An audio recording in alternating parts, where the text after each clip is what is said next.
Winter 15, paper 21. Okay, at midnight the temperature in Newtown is -8. At noon it's 9. What is the rise in temperature? Okay, so all we're going to do is find the difference between the two. So -8 minus 9 is -17, and we're finding the difference, which is just 17. Okay, question number 2, Venn diagrams. A union B, and then this little symbol, which is not B. So basically, it's just asking everything that is not solely B, which you can see is just everything except this section here. Okay, number 3, draw the image of shape A after its translation by this vector. Okay, well, this is to do with X, and this is to do with Y coordinates. So we're going to go along 2 and down 3 because it's a minus, and this becomes our new shape. Okay, question number 4, ratios. Okay, so Pip and Ali are sharing a certain amount of money. The ratio is 4 to 1, so we can instantly say there are 5 parts. Okay, work out Pip's share. So this is the total. We're going to find out what one part is by dividing the total by 5, because there are 5 parts. One part is 157. Therefore, Pip owns 4 parts, so it's 4 times 157, which is 268. Number 5, Jim scores the following marks in 8 tests. His mean mark is 7.5. Calculate the value of y. Okay, so add them all up, including y. Then we're going to divide it by 8, as we would if we were finding the mean. And we know that the mean is 7.5. Then we just rearrange this whole equation to make y the subject, and we find that y is 7. Okay, by writing each number to the correct one significant figure, estimate the value of this equation. Okay, so straight away, just change everything to one significant figure. So 4, 39, and -3. And if you just put that into your calculator, turns to 60/6, which is just 10. Okay, next, 7, work out the highest common factor of 36 and 90. Okay, first of all, what you should do is list all the multiples. So this lowest multiples of 36 is 2 by 2 times 3 by 3. And the same with 90, 2 is 2 times 3 times 3 times 5. Then we find a pattern within the 2, so we can see that they both have 2 times 3 times 3 in them. We times them together, that makes 18, and that is our highest common factor. Okay, question number 8. Okay, on the diagram, AP is a tangent to the circle P. The O is the center of the circle, and they've given us some angles and a length. Write down the size of angle OPA. OPA. Okay, well, this is a tangent, so that's just 90 degrees. Okay, B, work out the radius of the circle. Okay, this is just a simple SOHCAHTOA. So we can see that we want to find this line AO. So we're just going to use tan, because we've got the, we want to find the opposite. This is radius. So we want to find the opposite. We've got the adjacent and we've got the angle. So it's just tan over the opposite over 11, which is 11 times 37. Put that into calculator, you get 8.29. Question number 9. Okay, factorize completely. So first of all, first thing we do is look for common factors.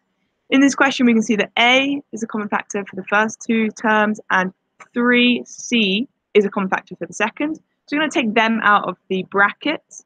So here's our first A, and then x plus y in the other bracket, and 3C, x plus y in the other bracket. And then we take our common factors, put them into one bracket, take the other into the other bracket, and there we have it. There is the factoring. Okay, same again here. Common factors we can see are 3. And we can also see that 3 is also in here. It's 4 times 3 is 12. So we can take that out. So it's 3, and then the bracket's going to be a squared minus 4b squared. We can then also factorize this a little bit further by taking the squares away. So it becomes a minus 2b times b plus 2b, which gives us the -4 and the squaring. And that is the simple factorization of that. Okay, number 10, write the reoccurring decimal 0.15 as a fraction. Okay, to do this, we want to find the past the first repetition. So we want to get all of this repetition over to the left-hand side of the decimal. So to do that, we can see we can times it by 100 so that the decimal comes 1, 2 places. so that we've got the 15 and then the 55555 on the right hand side. And then, so we get that, so we times by 100, we get 15.555. The second part we're going to find is we just want to get all the 5s onto one side. So all we need to do there is times this by 10, which makes that 1.55555. Then we minus these, and we can see that it's going to just cancel out everything on the right-hand side of the decimal. And then we also minus whatever we've had to times it by to get to these numbers. So it becomes 15 minus 1, which is 14. And then here, 100 minus 10, which is 90. And that just becomes 14 over 90 as the fraction. Okay, number 11, a protractor is a semicircle with the radius 6.1. Calculate the perimeter of the protractor. Okay, the perimeter of a circle is 2 pi r. Therefore, the perimeter of a semicircle is just pi r. And then we know that we need to find out what this total length is. So that's just 2 times the radius, which is 6.1. Substitute r for 6.1 into all of those. So it's pi r times 6.1 plus 2 6.1 is 31.363, which is 31.4. Question number 12. V is directly proportional to the cube of r plus 1. Okay, straight away, if anything is directly proportional, this is the equation we go off. You need to learn that. Okay, when r is 1, v is 24. Okay, work out value of v when r is 2. First of all, this is our equation. This is our x, and because we're looking at the cube of it, it is v equals k x cubed, which is r plus 1 cubed. First of all, we need to find out what k is. So we know that when r is 1, v is 24, so we substitute that into our equation, and we simply rearrange and we find out that k equals 3. Second step is then we put 3 into the equation, and we know that our r is going to be 2. So again, we substitute k in and 2 for r, and there we go. We just rearrange it, and we find that v is 81 when r is 2. Okay, question number 13. Make x the subject of the formula. Okay, well, all we do is just rearrange it. We take b over, then we just divide everything by a, it comes to x squared. When we take a squared over it, becomes the square root, which is the opposite. And just don't forget that when we square root things, it can be a plus or minus.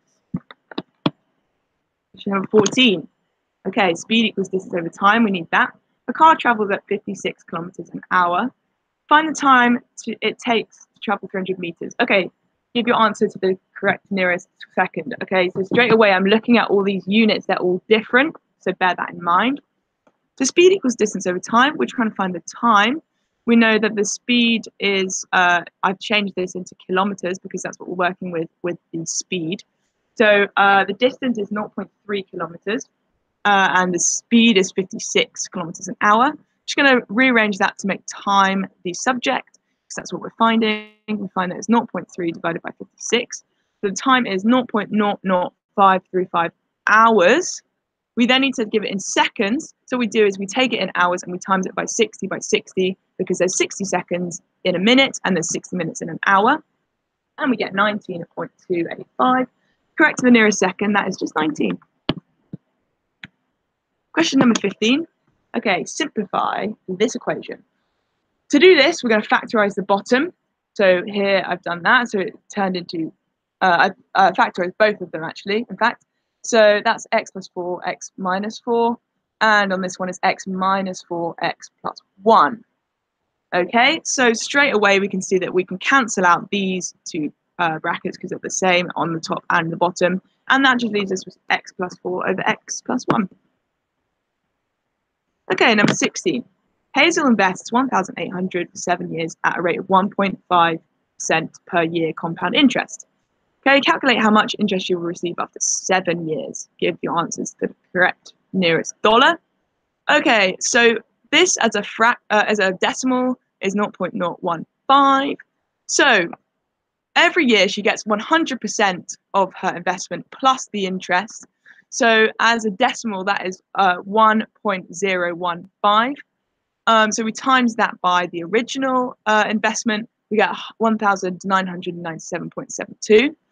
Then we just want the interest, so we're going to do the total that she has now after 7 years minus that, which is minus the original, and we get 997.2. Nearest to the nearest dollar is 998. Okay, 17. Describe fully the single transformation that scales S onto T. Okay, so it's obviously some kind of enlargement. All we're going to do is just link up the lines with a line. Link up these points with a line, these points with a line, and we can see that they all match up to 0.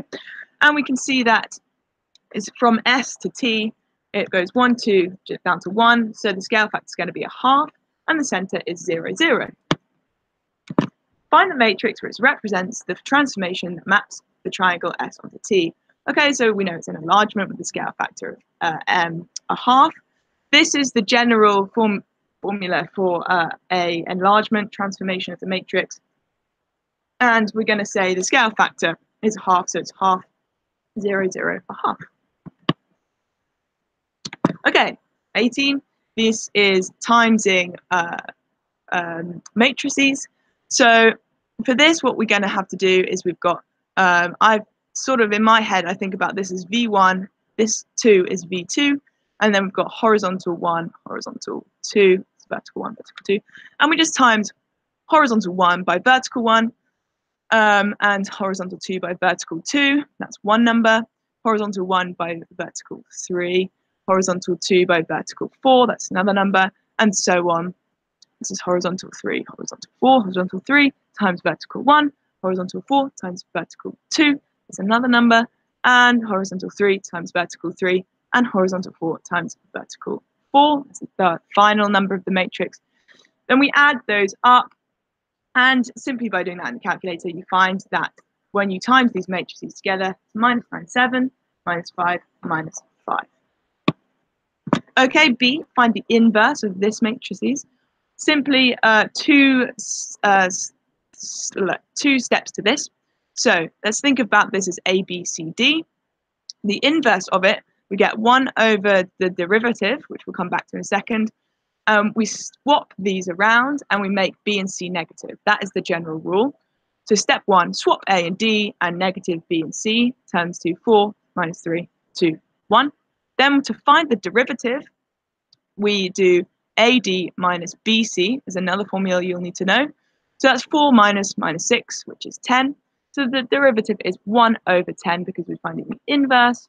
And so the answer is 1 over 10, and then matrices there. Explain why this isn't possible. Okay, well, they've got a different number of columns, and so they're just not compatible to be added up together. Okay, number 19. The diagram shows a wooden prism of height 5 centimeters. The cross section of the prism is a sector of a circle with angle 25. The radius is 15. Calculate the total surface area of the prism. Okay, so the area of a sector, this is the general formula for. So we're going to use that. That's something you need to learn. 25 over 360 times pi times the radius squared, which is 15 squared. That gives us this section here. You can see that there are 2 of these. So we're going to times it all by 2. Yes, that's 98.17. Then we're going to find out this area here. The rectangle is 15 times 5. We know also there are 2 rectangles, so we need to times that also by 2, which is 150. And finally, we need to find this bit here. Excuse the messiness. And to do that, it's 25, so angle over 360 times 2 pi times 15 times the height of 5. And we get 32.724. We add all of those numbers up, we get to 280.82, which is 281 centimeters squared. Okay, question number 20. The table shows the probability that a person has blue, brown, or green eyes. Okay, use the table to work out the probability that 2 people chosen at random, A, have blue eyes. Okay, so both times blue eyes is 0.4 times 0.4, 0.16. Okay, the probability that they both have this different colored eyes. Okay, well, a really good way to do this is do 1, which is 100%, minus the difference. So let's say the opposite of having different colored eyes is having the same eyes both times. So we know that the probability of having blue eyes both times is 0.16, which is is 0.4 squared. The probability of having brown eyes both is 0.5 times 0.5, and the probability of them having green eyes is 0.1 times 0.1 squared. So all we're going to do is minus 1 minus all of this together, and that'll give us the probability that every time is different coloured eyes, which is 0.58. Okay, question number 21. Okay, functions. Work out FF2. Okay, so this means that basically we're putting F2 into Fx, if that makes sense. So F2 is just simply putting 2 there. And then we're going to put that into F again, so it becomes F2 to the cube, and then it also is 2 to the cube, which is 8 to the cube, which is 512. B, GH, okay, and simplify. So that's basically just putting HX into G. So if we can go scroll up quickly, we can see that G, this is G, and this is H. So we're going to put H into G. So here's H, and we're putting it to G, so it becomes 3, 2x plus 1 minus 5. So we just simplify that out, and that simply becomes 6x minus 2. And finally, the inverse of hx. Okay, so this is h. What we're going to do is make it y equals hx. So then we're going to rearrange the formula to make x the subject, and then we swap x and y. So it then becomes x minus 1 over 2 equals y, instead of y minus 1 over 2 equals x. And that is our inverse of h. And that is the end of the paper. If you have any questions, please comment below. And good luck with your exams.